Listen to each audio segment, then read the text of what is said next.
21st Century Radio is sponsored by Hieronimus and Company. This is Talk Radio 680 WCBM. It's time now for award-winning 21st Century Radio with your host, Dr. Zohara Hieronimus.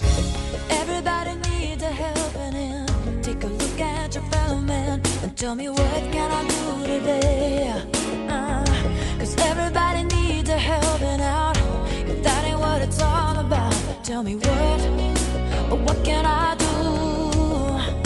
What can I do today? Welcome to 21st Century Radio. I'm Zohara Hieronimus. Laura Kortner is our executive producer, and Noah Dankner runs our board. Joining us this hour is Dr. Jean Shinoda Bolen. Dr. Bolen is a psychiatrist, Jungian analyst, author, and speaker. She advocates for a UN Fifth World Conference of Women and has helped spawn the Millionth Circle movement worldwide. Jean's most recent book is entitled Artemis, The Indomitable Spirit in Everywoman, a Canary Press 2014 release. Dr. Bolen has joined 21st Century Radio and other Hieronimus and Company programs since 2002, so it is always a pleasure to continue our conversations about archetypes, models of women's lives, and stages of development and choices we face. Her well-known book, Goddesses in Every Woman, looks at many of the archetypal role models women tend to express in their lives.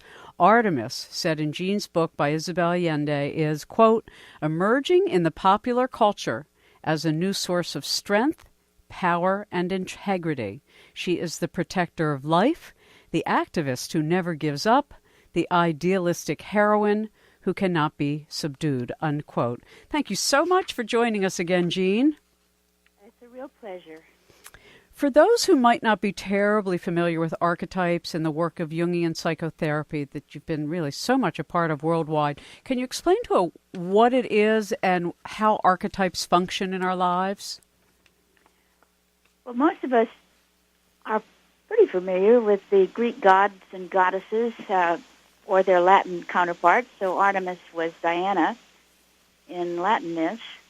And you have an image that comes to mind often of well, if you think about Katniss Everdeen, if you've seen Hunger Games, the young woman with a bow and arrow, and the competent, dealing with things, working with men who are equals, and colleagues and lovers and friends. You get something of the flavor of this particular archetype or pattern. It's what makes us able to read books about people that we may not know personally, and they ring true because there's a part of us in us. Mm-hmm. In the Jungian world, it's a collective unconscious that recognizes human patterns because we're familiar with the ones that exist, and they're not jillions of them. They're really not that many. But each individual person who personifies one has something in common with everyone else who also personifies it, but is a unique person himself or herself. And I thought it interesting in your book you talked about, you noticed so many years ago in your early medical training that newborns, and this is to this point, tend to express their personality traits early on. And you pointed out, some are quiet, some are noisy, some sleep well, some don't. And so I guess you could say from the beginning, we come in with an energetic way of being in the world that expresses some of these fundamental archetypes. Would that be a fair way to articulate it? That's a very nice way of articulating it. In fact, it's very apt that it is an energetic quality, that whether you are able to and interested and curious, for example, which Artemis as an archetype is, versus much more introverted and inner and more hesitant to act until you've had a chance to kind of think it over, feel it over, do something inside before you respond. So, I mean, there's a real difference in the newborn nursery and in the energy that the kids have. As I was reading your book, I turned to my husband, Dr. Bob, and I said, "Oh, my God, Jean's written a book about me." Well, not surprising about your activism and all of that. But Well, even Dad, I have to listener. say, when you talked about the Artemis child as always challenging authority, and if somebody who's an adult or an authority tells them something they think is stupid, they're not going to do it. That was me all the way. I always got in trouble for challenging authority. To this day, my mantra is don't tell me what to do. and also, you were probably the kid who said when something struck you as not right, the little kid that is very outspoken when she says, it's not fair. Absolutely. And all the time. Authority that comes from the energy of this particular archetype. And it's interesting. I mean, you'll laugh. I even have a vase of arrows that sit next to my reading chair. And that was not done with conscious intent. And I have 6 dogs, by the way. My goodness. So anyway, one of the things about goddesses and Everywoman, an archetype, is that the different goddesses had different symbols that represented them. And as women found that they were living a particular one, often it was an amazing thing to find that the symbol that represented the particular archetype that fit them was one that appeared in their dreams, or like was, that you were drawn to. Totally. I mean, even the association with the bear. The bear has always been one of my totems. Anyway, but beyond my experience, this is an experience women all over the world are having, and we're seeing it in young girls. Why Artemis now? What is it about this archetype that is really assisting the world in its own development? It's her time in many ways. It had something to do with in fact, it had a lot to do with the liberation of this archetypal pattern by the women's movement in the 70s. That the sense of equality, the sense of the Title IX legislation that said girls were as entitled to have federal support for their sports programs, for example. The idea that girls could be runners, all of that is since the women's movement. And as soon as you start to enact an archetype, it energizes the woman in whom it lives, and other qualities that are associated with that archetype also have a tendency to kind of kick in. And so when I say that Artemis, the archetype, was liberated by the women's movement, I'm saying that until girls and women are able to voice their perception, are able to compete, are able to value other women as sisters, because that's part of the Artemis archetype as well, and challenge authority from that place that has a sense of what's right, what's not right. And Artemis, as the goddess in her mythology, was the only one that came to the defense of her mother, that was the protectress of girls at the edge of puberty. She was prayed to by women who went into labor, so she helped as midwife. And there's just a range of stories that have to do with the mythological figure that, interestingly, is then lived out and felt by women, contemporary women, who have a sense of similarity. And until the women's movement came along, sisterhood, for example, the importance of women friends was actually not emphasized, much less having women runners. And we see so many young girls, particularly the new Nobel laureate that you mentioned, Malala, is that her name? Yes, Malala. And what's happening? It's almost like souls who are incarnating are quite brave and courageous, and they come with such wisdom already tempered into their sort of persona, and then they just stand up and shock the adult world in so many ways. It's so beautiful to watch. One of the things, though, you talk about with Artemis, and this is not my forte. It's not an area I've spent a lot of my life in Greek and Roman mythology. Tell us about Atalanta and why Artemis and Atalanta's relationship is so important. Well, one of the ways in which I find I can teach people what I know, and it is through stories. And there was in ancient Greece this story of Atalanta, who was a mortal woman who was under the protection of Artemis. And the story helps women today identify with a certain kind of pattern. So Atalanta was the daughter of the king who, on being born a girl, when he expected a son and heir, was abandoned on a mountaintop, left really to die. And as the myth says, a mother bear came along and suckled her and raised her.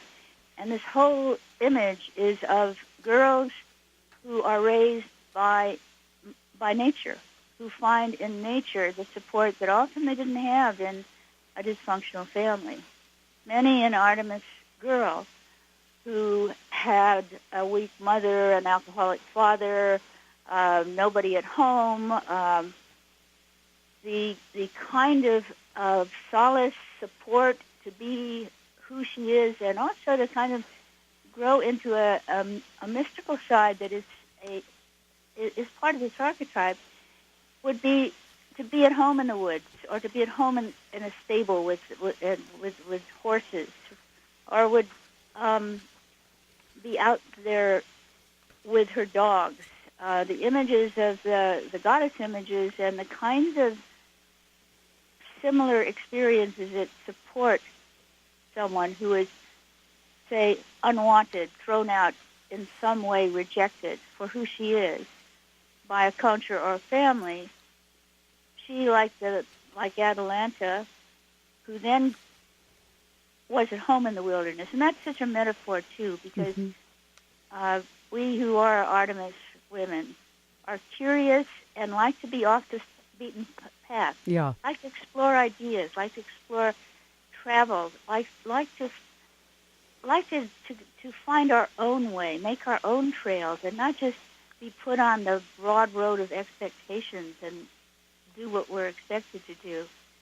And certainly Atalanta was a Greek story about a woman who started out as she did, and in two major myths. In one major myth, she was the only hunter who could stand her ground and with her bow and arrow shoot it into what was then ravaging the countryside, the Caledon boar, which is kind of a force of nature that needed to be confronted. And also, I also happen, because I am a psychiatrist and a Jungian analyst, the idea that we have a shadow side. None of us, there's certain propensities to have a sort of dark side or a shadow side or all, and the shadow of Artemis is a kind of outrage. And the only person that can really stop that kind of shadow is the woman herself.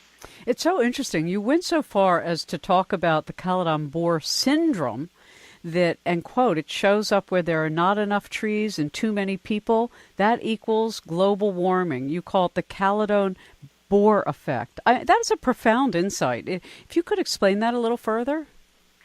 Well, the Caledon boar was set loose on the countryside when Artemis, the goddess, was not honored. And to not honor what the goddess represents was the forest, the trees, the rivers, nature. If you aren't willing to make some sacrifices to keep nature and honor nature as a source of so much that we need. If we cut down all the trees, for example, then, and we look at forests as so many board feet of lumber, what comes out of that gets to be climate change. The Amazon forest gets cut down, the trees, and even in our park or in our cities, there are none. And all kinds of things happen when you start cutting down the trees and you multiply the people. What happens is that water dries up. We have the carbon factor that goes into the air because trees take carbon dioxide and transform it into oxygen for us.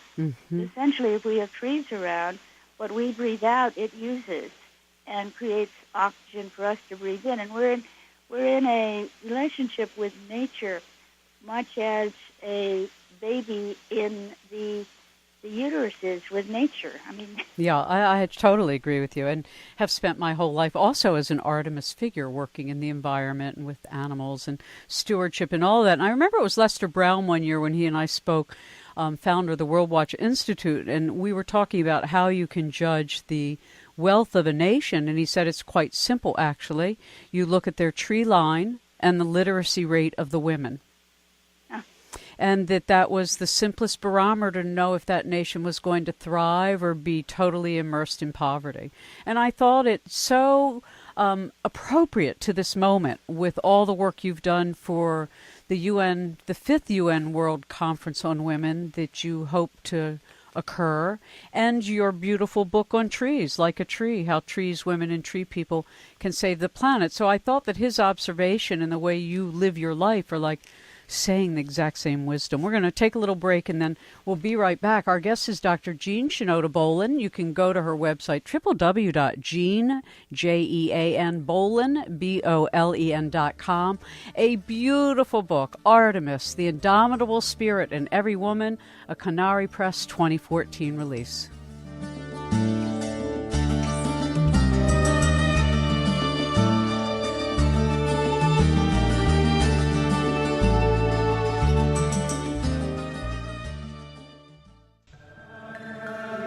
Hello, my name is Matthew Fox, and I'm a spiritual theologian, author of a number of books, including Christian Mystics and The Pope's War. And you are listening to 21st Century Radio with Dr. Zoe, and I commend Dr. Zoe for her wonderful work and for having a program that offers alternative ways of seeing the world and seeing it through the glasses of spirituality and ethics. So stay listening. Welcome back to 21st Century Radio. Thank you, Brother Matthew Fox, a beautiful contributor to all these kinds of things we look at of how our presence in the world unfolds the world. The world just doesn't happen to us. We happen to the world. Jean Bolen joins us. Dr. Bolen's most recent book is a beautiful read, and for people who know me from my almost 30 years on radio, you know this book is about me. It's called Artemis, The Indomitable Spirit in Everywoman, and it's probably about a lot of your wives and daughters and aspects of yourself. You know, the beautiful thing, I think, Jean, about archetypes, and you point this out with also the Meleager, is that his name? Meleager. That it's not just about the woman who is Artemis, it's about this archetype that rises up in any of us. Most men will find themselves very much aware of their feminine side, not only as a part of them, but the kind of carrier of that particular feminine energy is often the type of woman they are attracted to. Mm-hmm. So the relationship, which I would gather would be yours and Dr. Bob, has to do with two people who can partner and work together and have fun together and be equals, and not have like me Tarzan, you Jane, you little woman. Right. You know? Well, that's not happening here anytime soon. So a man who is like the mythical character Meleager, in his story, his mother was trying to marry him off to all these young women who could become a proper queen, and he didn't want anything. He didn't want anything to do with those silly, fluffy, simpering women, as he apparently saw them. He was much more saying he was waiting to find a woman who could be out in nature with him, could go hunting with him, and lo and behold, as in this story, she shows up as Atalanta, an Artemis woman. You also point... I'm sorry, go ahead. No, but you do notice such things about the kind of pairing that couples get into, and if you are an Artemis, you are attracted to someone who you can share your life with as complementary and equal, and somehow it's... I mean, she was the goddess Artemis was was the firstborn of twins. And so Apollo, as her brother, was brother, competitor, and so a little girl who comes into the world as an Artemis feels she's as good as her brother, Yeah. regardless of what the culture says. And Exactly. then when the culture starts to say, oh, no, that's not the case. You don't get to go to school. He goes to school. You don't get to play outdoors anymore. You have to you have to cover yourself in a burqa or something like that. The archetype is in them anyway, Yeah. as is breaking out even right now. There's a website called My Stealthly Freedom that has now over 500,000 contributors from the burqa-wearing world. Mm-hmm. Of Beautiful. women who are making a statement in spite of living in a culture that didn't expect that they would rise to that kind of assertiveness. Can't keep a good Artemis down. The subtitle of this book is Indomitable, the Indomitable Spirit, and that means unsubdued and untamed. It also has to do with women for whom really bad things do happen to them, because life can be like that. But they don't identify as victims. They're not made into victims, no matter how badly they actually were treated. Mm-hmm. So you have a woman with an indomitable spirit could have been a girl who was molested and beaten as a child, but she, in her grown form, you would never dream until she tells you that was what her childhood was like, because who she is in the world represents that indomitable, unsubdued, untamed will. And that's how I learned about Eve Ensler, who I had no idea until she wrote her personal memoir, In the Body of the World, and talked about how in her Scarsdale upper-class world, home was really abusive. And she went to school and did not act like she was a victim. And certainly as soon as she went into the world, she was independent of that abusive situation, which a lot of girls do. There are varying degrees of mental, sexual, physical abuse that happen to girls in families. And the Artemis spirit may learn to be quiet, but it stays in spite of what happens. And yes, there will be psychological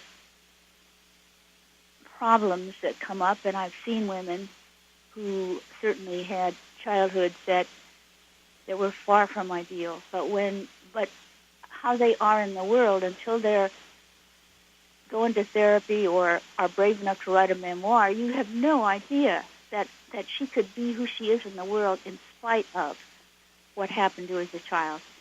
These are the indomitable spirits in girls and women, where it's sort of like the raped non-victim. Yeah. Yes, she was raped, but she was not made into a victim. Mm-hmm.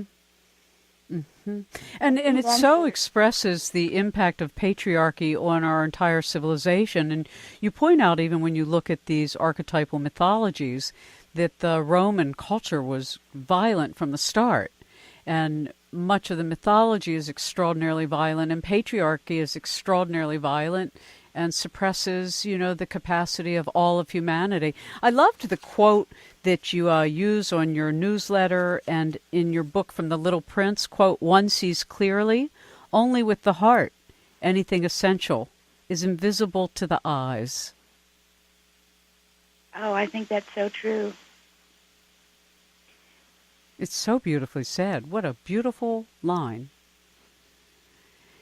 Yeah, I do as well, and I also think that that's kind of what happens, is that when we are forced into disassociation from our bodies through abuse, whether it's to a child or an adult, because you talk about the percentage of women in the military that are abused and how few cases are ever really prosecuted. I mean, it's extraordinary.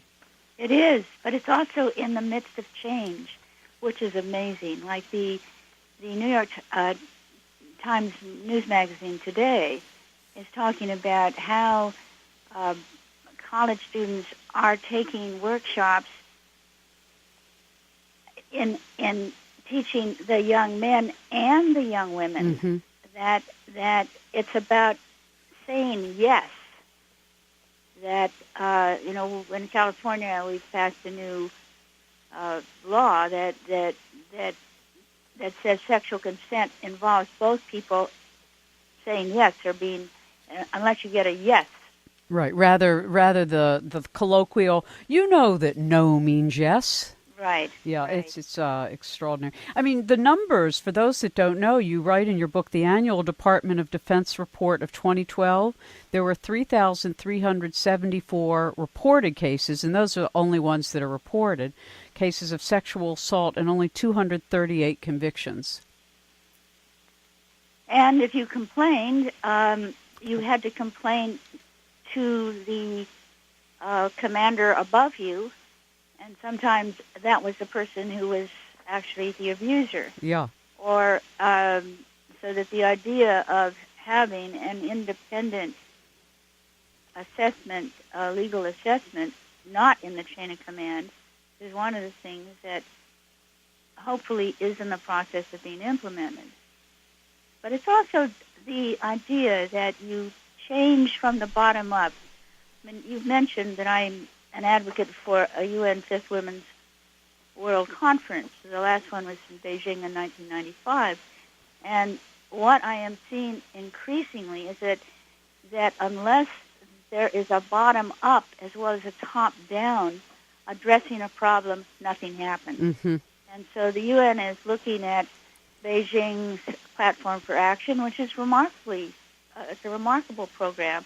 And they are asking all the 193 countries to report on progress made since 1995, and they're having conferences scheduled probably up till 2030 to assess, encourage, do the kind of good things at the top. Right, and to implement their policy. I've read many of those papers. Mm-hmm. But it doesn't get implemented unless there is a bottom up. And of there's course. some wonderful research that came out in 2012, I think, that studied 40 years and 70 countries to ascertain what helped stop violence against women, specifically that, which of course is the bottom line about women's issues, is stopping violence against women and girls.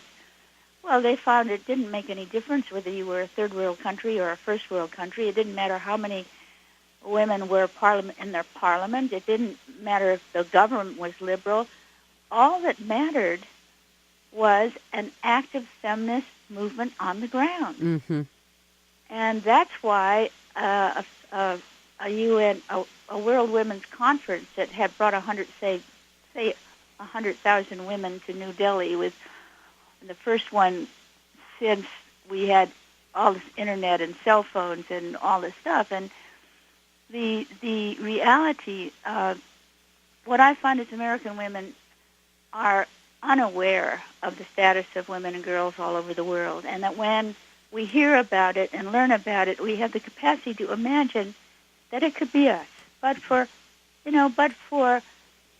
the good fortune of being born here in the United States instead of over there, we can imagine how it would feel to be 10 years old and being the third wife of somebody. We have the capacity to be compassionate as a gender. Yeah. We're referred to as a compassionate, empathic gender, although that's not all of us, but it certainly is a significant We're quality. wired for it anyway, and we have this, in Kabbalah they talk about this capacity as a receiver, that a woman is a receiver and hence has this capacity to receive anything and anybody into her heart. And you, when you look, I'm kind of trying to look at some of the broader scope of what you've written about within the context of these archetypes that come together, because part of it you also point out is there can be stages in our life just like there are in a nation or a civilization. and a certain archetype will represent us perhaps when we're young, like when the nation's young, and then it can be in a more developed archetype. So let's talk a little bit about this, because you yourself in your own life have talked about various stages of archetypal associations. I think about all of us as being an individual acted upon by two forces, the archetypes in us and the expectations, the stereotypes, the opportunities that act on us as women. And in the first half of life, most of us have expectations of being of about some, well, for middle class people, it would be that we will get educated, we will get married. Although that's getting a little different than it was when I was younger. Yeah. And well, we would have children. That was the standard expectation that still is held, and you're measured by how well you do that, whether you are really geared to do it or not. You have to be defensive about not wanting to do what people expect you to do. So suppose you, if you're in a stage of life where you're encouraged and to have children and all, it works. But if you actually don't have that much mother archetype in you, and you'd much rather be out in the world doing something with yourself, then that stage may not look like the stereotypical stage. I'm saying that meaning comes out of living from the depths of the archetypes, which, when it is allowed, allows you to grow into a life that is authentically yours to do. But there is a stage now where the younger women, before they're committed to a particular course of life, are freer to feel who they are inside.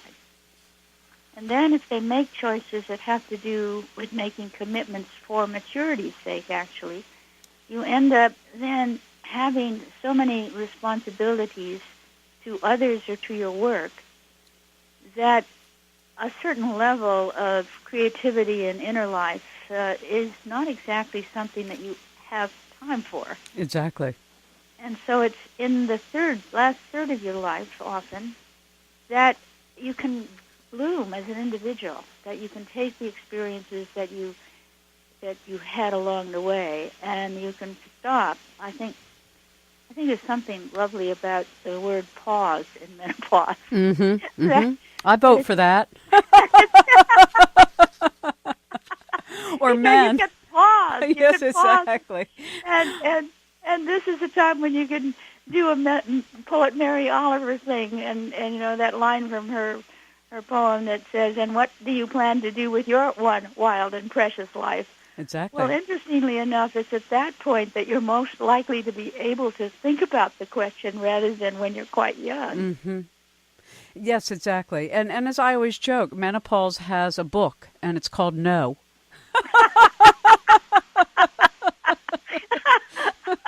I hadn't heard that one. I made it up.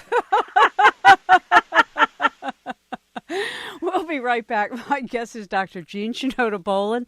Artemis, the Indomitable Spirit in Everywoman. We love every Artemis. Yes, we do. Canary Press, 2014.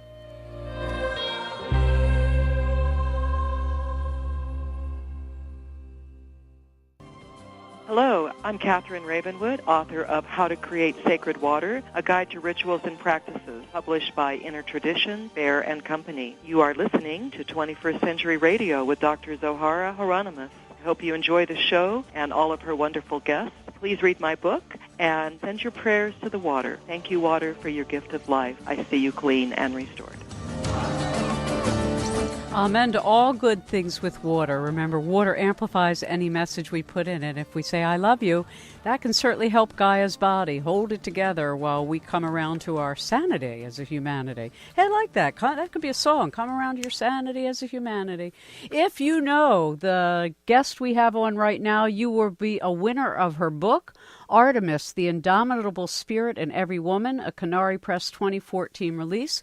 Call 410-922-6680. That's WCBM 680 or 1-800-WCBM 680. So I want to come back to some of these issues between male and female, and the story itself of Atalanta, Artemis, and this Meleager fella, and how these three come together to represent basically, I guess, our own wilderness journey.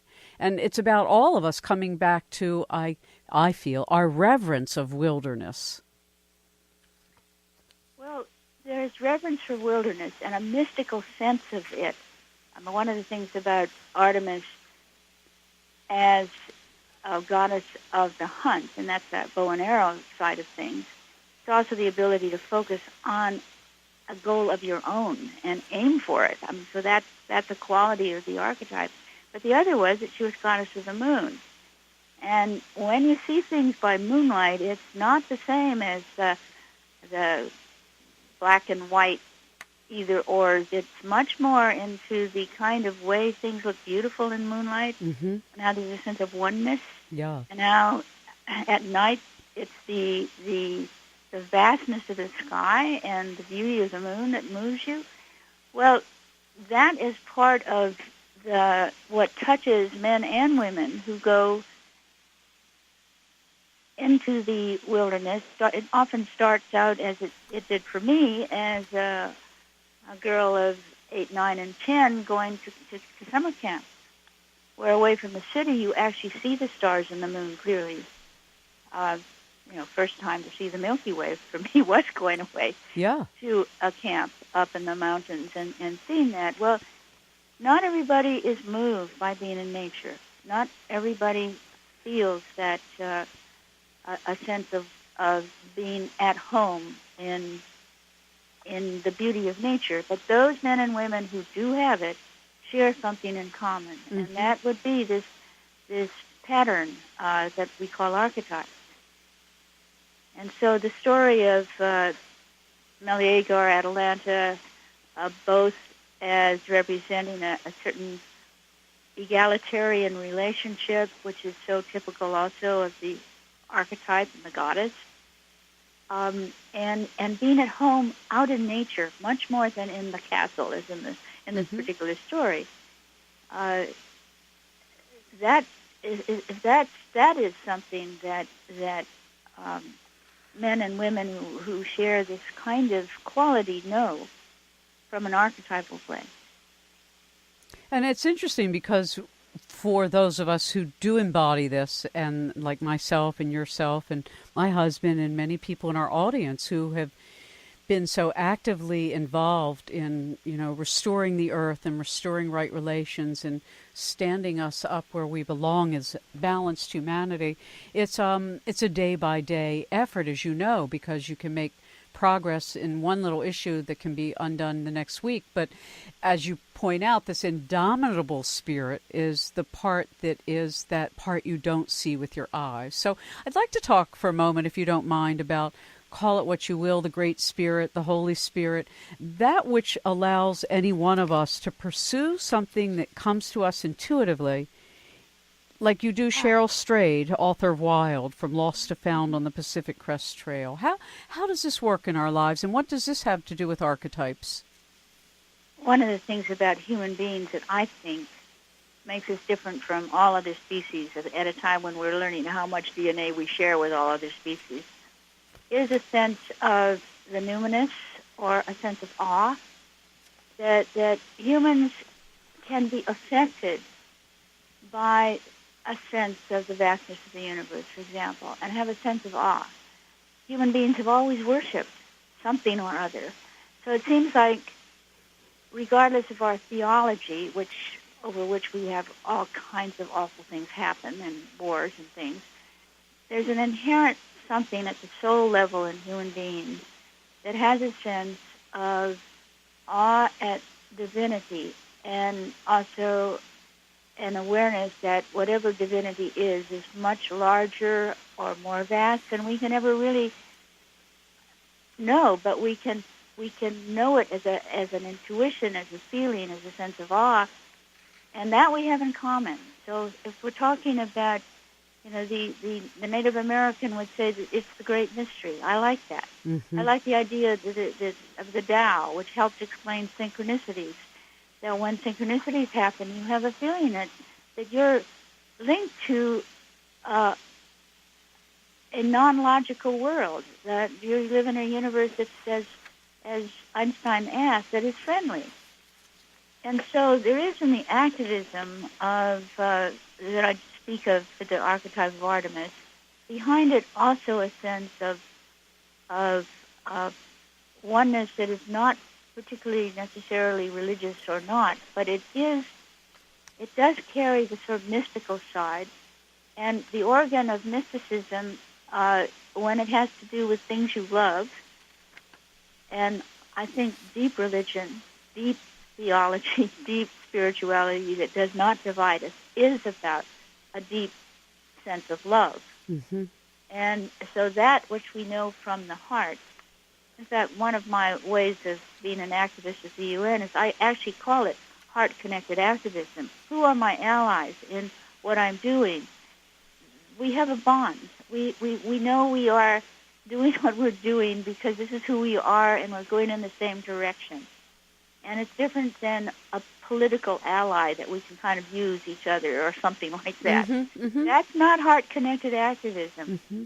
And that's and heart-connected activism is really, I think it has to do with what I call your assignment. That when you have an assignment, and mine happens to be to generate support for a UN Fifth Women's World Conference and forum to bring, say, 100,000 women activists in all cross generations to New Delhi by 2018.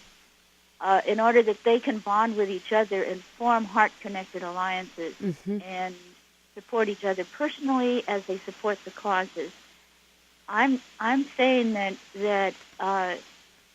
this kind of energy, heart-connected activism, if you have one as an assignment, you know it because it's meaningful to you, it will be fun, and it's motivated by love. Mm-hmm. That's a beautiful way to talk about it. As an activist myself since the age of 14 in all of this kind of environmental and social justice, etc., I've spent quite a bit of time over the recent decade talking with other elder activists, in our 60s, 70s, and 80s, men and women.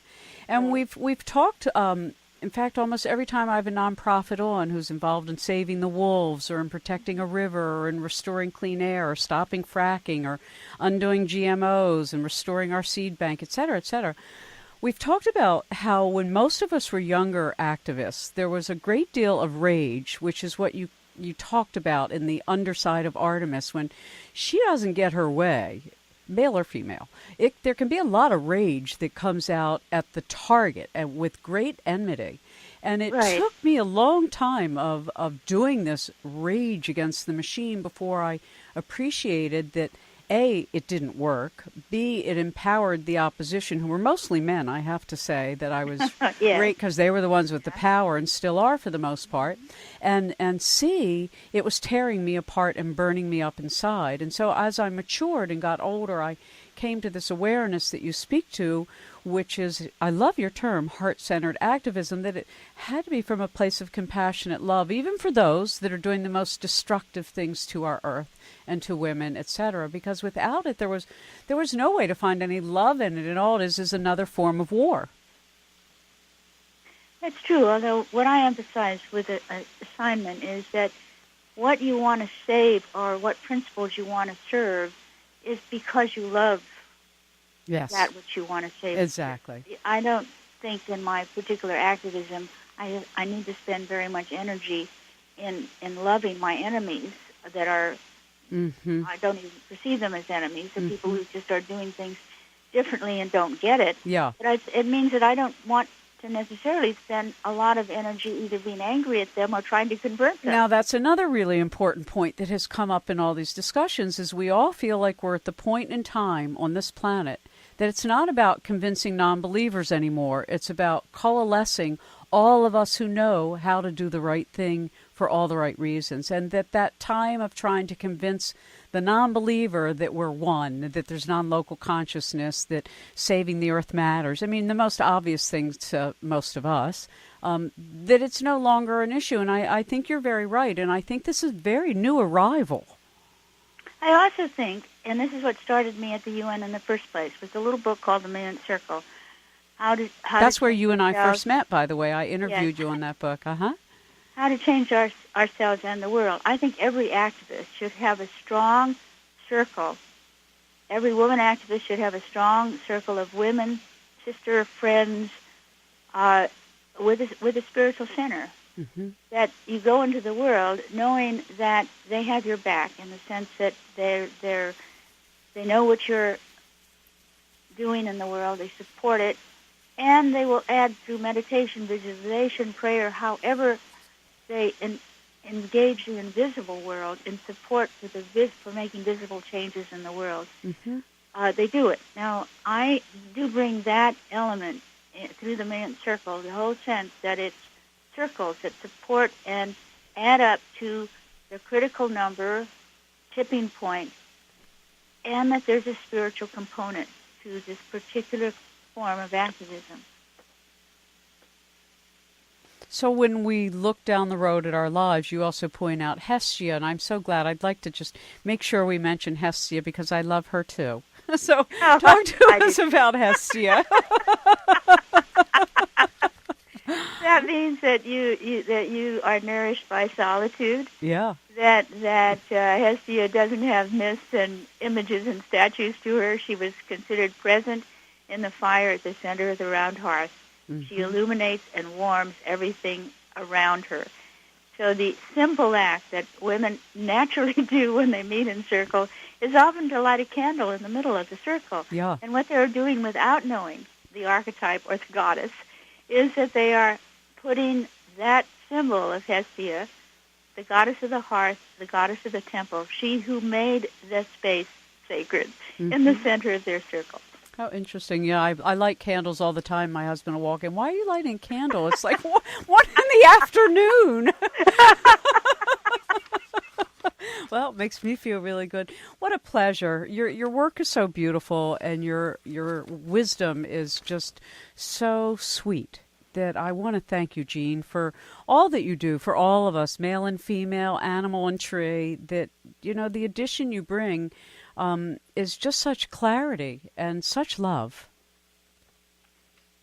Oh, it's a pleasure to speak with you and to know what you're doing out in the world, you and Dr. Bob together. So it's just a pleasure. Well, thank you so much. So what would you like to close with? I did want to thank you for mentioning Pippi Longstocking. She was also one of my classical childhood heroines, and I actually, at camp one summer, dressed our captain up as Pippi Longstocking, and I painted the backdrop of Pippi in her house. I had to say that. Oh, my Lord. For those who don't know Pippi Longstocking, look her up online. This lovable character who lived by herself in a house with all her animals. And anyway, but how would you like to encourage us? What can we do on the UN issue or anything else? Well, I keep encouraging people to be their authentic selves and to learn to speak up. And Terry Tempest Williams is one of my favorite writers and friends. Has the words love, anger, courage, or maybe it was courage, anger, love. Yeah, courage, anger, love. Those three words together help you to find your voice. It was followed by something to say, mm-hmm. someone to listen. Beautiful. And that's what we all hope we are doing when we do things like write or have this program, that we are saying something and that there are people out there who are listening and will be moved by something in themselves that responds to what we're talking about. Amen to all good things. www.Jean, Jean, Bolen.com. That's JeanBolen.com. Her beautiful new book, Artemis, The Indomitable Spirit in Everywoman, a Canary Press 2014 release.